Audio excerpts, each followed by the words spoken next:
continuing it this evening. And it revolves around, of course, taking advantage of the American mindset around this time of year, which is New Year's. And New Year's, I mentioned this morning, it's kind of a time whenever we hit the reset button, so to speak. We kind of reevaluate our lives and ask the question, what changes do I want and do I need to make in this upcoming new year? And so in keeping with that theme, we're looking at a lesson that is entitled Time to Get Our Priorities Straight. And of course, we're talking about spiritual priorities, and it's really based upon the book of Haggai itself. I invite you to take out your Bibles and turn over there with me tonight. We started in chapter 1 this morning. I mentioned we looked at kind of the first 4 verses there. And tonight we're going to finish out the rest of that chapter. There's only 2 chapters in the book of Haggai. If you're interested and you're still lively enough when you go home tonight, you might want to read that 2nd chapter and kind of continue the story of it itself. But remember this morning, just briefly, what we had kind of looked at. And we began by looking at the idea of how we recognize misplaced priorities within our lives. The children of Israel had come back from captivity to rebuild the temple and to rebuild Jerusalem. And when they got back there, they laid the foundation of the temple, but that's as far as they had gotten. And for 16 years, God had waited for them to continue that process and to rebuild His temple, but they had simply lost focus of what they were supposed to do and why they had returned. And so they had misplaced priorities within their lives. And we kind of talked about the idea, two real questions that if we sit down in our lives and we ask and we answer them seriously, we can identify places in our life where we've misplaced important things that we need to be doing. And those 2 questions were, what are we doing with our time? And of course, where are we spending our money? I'm not going to re-preach that lesson this morning, but understand that what we're talking about tonight builds upon what we mentioned and studied this morning. And tonight we want to start with the idea and talk about the results of some misplaced priorities, because there were some things that were happening because the children of Israel had misplaced their priorities. And there's some things that will happen within our lives too if we misplace important priorities, specifically godly priorities within our lives. Notice in verse 5, we'll start reading about those results. It says, Now therefore, saith the Lord of hosts, consider your ways. Ye have sown much and bring in little. Ye eat, but ye have not enough. Ye drink, but ye are not filled with drink. Ye clothe you, but there is none warm. And he that earneth wages to put it into a bag with holes. Haggai is trying to help the people see the cause and the effect relationship between misplaced priorities and the problems that they were experiencing. And basically what Haggai tells them within this chapter is, when you edge God out of the picture, then God is not going to bless you. God is not going to work alongside with you. In fact, what Haggai even points out and what the book tells us is, when we try to edge God out of the picture, not only is God not going to work for us, but He's actually going to work against us. And think about that within our nation today. As we live in America today and God gets inched further and further out of the picture, does it make any sense that times are getting harder and harder? Is that just a coincidence, or is that something that the Bible teaches us in principle? And if that's the way that it works on a national level, and it certainly did for Israel back there then it makes sense on an individual level too. When our priorities are wrong, we are going to struggle. And the reason that we are going to struggle is because God is no longer going to work for us. As long as the children of Israel prioritized God and prioritized keeping His commandments, they had this promise in the Old Testament. God said, I'll be with you. He said, I'll protect you. I'll defend you from these nations. I'll bless the work of your hands. But notice what has happened. Go down with me in verse 10. He says, Therefore the heaven over you is stayed from dew, and the earth is stayed from her fruit. And I called for a drought upon the land, and upon the mountains, and upon the corn, and upon the new wine, and upon the oil, and upon that which the ground bringeth forth, and upon men, and upon cattle, and upon all the labor of thy hands. We understand from reading this book that the children of Israel, they would go out and they would plant lots of seed, and they were expecting that they were going to receive a big harvest because of it. But what happened is, whenever harvest time came, the only thing that they found were small crops. Not only that, they were unsatisfied. When it came to eating and to drinking, they would eat, but they were still hungry. They would drink, but they were still thirsty. God said within there they would make money, but they were broke. And so you have all these things where it looks like, physically speaking, they should be prospering and should be being blessed and having this great life. But what the Bible tells us is that God stopped working for them. And actually, God started working against them when it came to these things. Now, that's a good lesson for us. I remember the words of Solomon in Proverbs chapter 3 and verses 9 and 10. And he gives us these words of wisdom there. He said, "Honor the Lord with thy substance and with the first fruits of all thine increase. So shall thy barns be filled with plenty, and thy presses shall burst out with new wine." Doesn't it make sense that as God gives us these blessings in this life to use for His purpose and His honor and glory, when we do that, He's going to bless us. But when we fail to do that, He's not going to bless us with more and greater opportunities.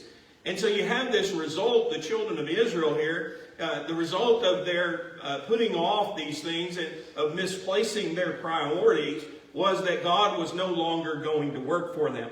Now I want to remind you back in verse 1 of the attitude of the children of Israel.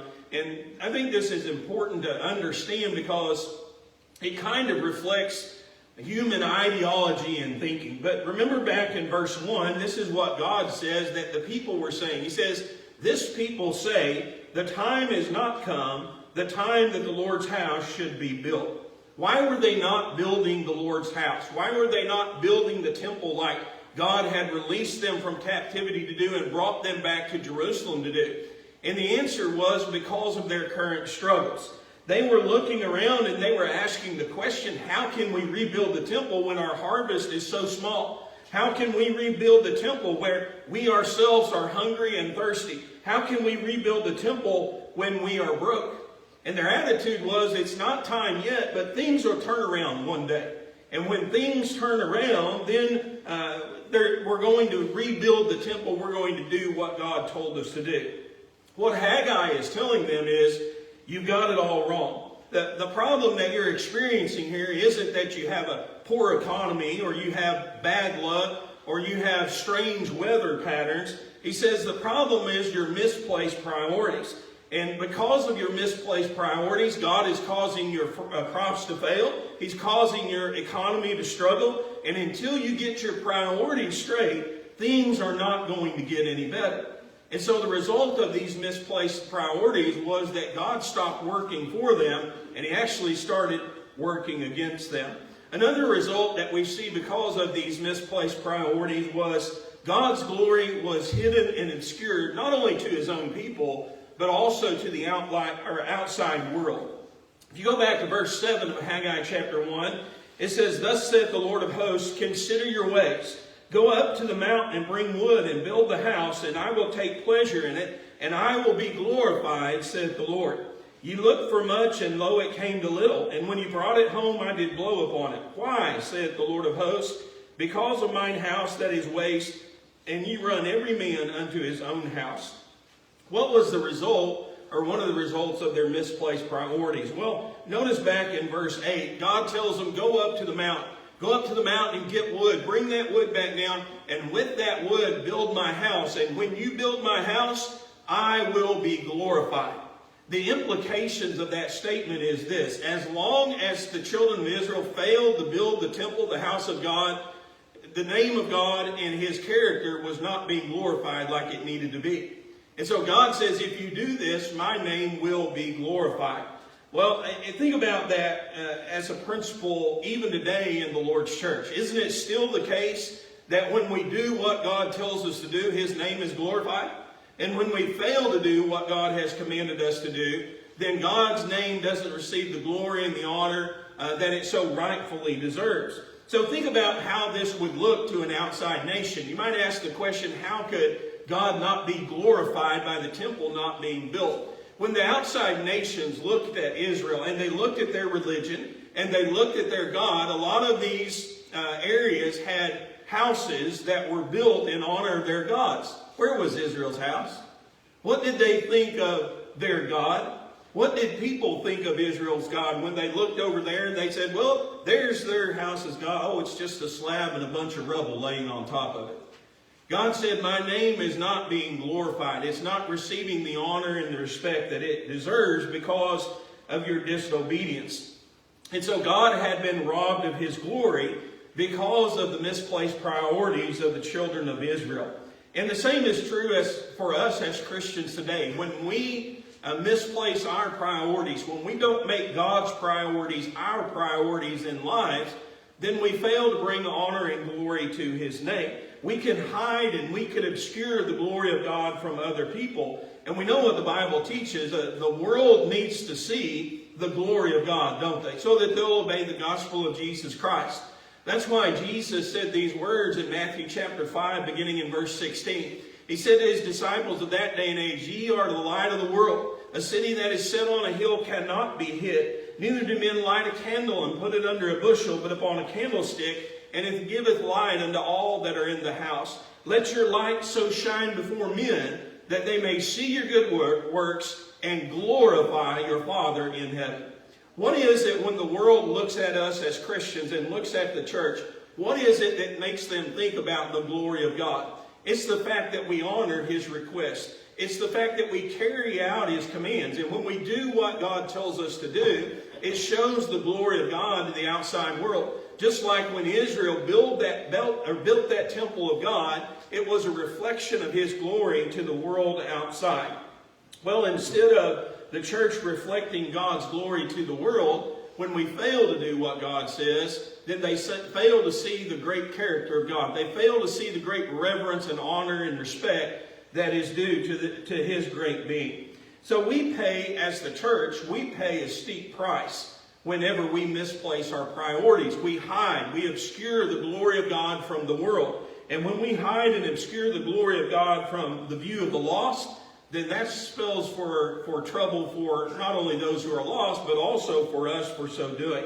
What do they see whenever we do that? All they see is a bunch of people who have the same priorities as they do. And so when the outside nations were looking in on Israel, one of the things that was happening is God wasn't being glorified because Israel wasn't carrying out his commands. And so one of the results that we read about or study about in the scripture is that very thing. I was thinking about a statement that David made in Psalm 37, verse 25. And I don't know that it really goes along with this point, but I kind of want to be like Dennis and chase some rabbits every now and then. So I just threw it kind of in here in the middle of it. But David made this statement. He said, I have been young and now I am old, yet I have not seen the righteous forsaken, nor his seed begging for bread. It's been said that it's not the case so much that Christianity has been tried and found wanting. In other words, it's not necessarily the case that God told us these things and we put those things into practice in our life and we found out, well, they just don't work. That's not really the case, but what is the case is we've found what is difficult left untried. I don't know who made that statement, but there's a lot of truth to that statement in and of itself. Because when God tells us something that we find difficult to do, a lot of times we just say, well, that ain't going to work, so I'm not going to try it. It's not the case that we do what God tells us to do and we find it doesn't work. Just the case that when things get hard, we decide that we're going to give up. And so we have to make sure that we have to make our priorities, God's priorities, our priorities in life. And when we don't have our priorities in life right, life's going to be hard for us. That's the lesson that we get here from Haggai chapter 1. And when God's priorities become our priorities, then blessings are going to be had because of it. So there were some results for having their priorities misplaced. Let's talk about the last thing in this lesson tonight, and that is the resolution to misplaced priorities. That's really the heart of it, isn't it? How do we solve this problem that we have as human beings when it comes to not prioritizing God's things within our lives? Well, it's interesting to me when you go back and you see God's solution to this problem for his people in the Old Testament, that it would be be the same for us today as God's people too. One of the first things that really stands out to me is where do you start when it comes to reforming a nation, God's people, in the Old Testament? Well, he started with its leadership, didn't he? And in fact, when you go down to verse 12, you'll read about Zerubbabel here, who is a governor of Judah, verse 14. You'll read about Joshua, the son of Joshadek. He was the high priest. And you read about Haggai, the prophet. And you know what God does? God gets their leaders involved. He gets the high priest involved. He gets the prophet involved. He gets the governor of Judah involved. And when he gets these people involved, and when he gets them getting their priorities straight, we read in the latter part of verse 14, that all the remnant of the people came and did the work in the house of the Lord of hosts, their God. And so I learned a very valuable lesson about the importance of leadership within God's people today. Of course, it doesn't matter what point in history you look at God's people, leadership has always been important. Good leadership has always been imperative.